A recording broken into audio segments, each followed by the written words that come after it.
Xəbərə keçməmişdən öncə videonu like edib kanala abunə olun ki, xəbər hər kəsin qarşısına çıxsın.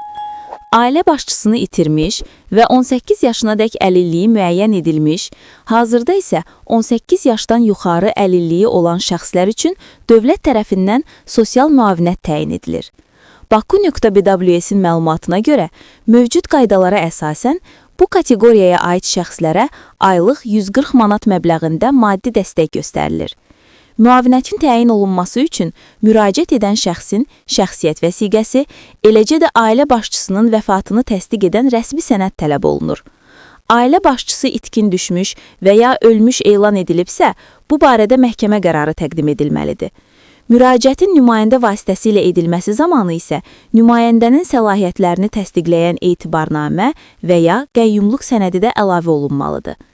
Qanunvericiliyə görə, bu sosial mexanizm ailə başçısını itirmiş və əmək qabiliyyəti məhdud olan şəxslərin maddi təminatının gücləndirilməsinə xidmət edir.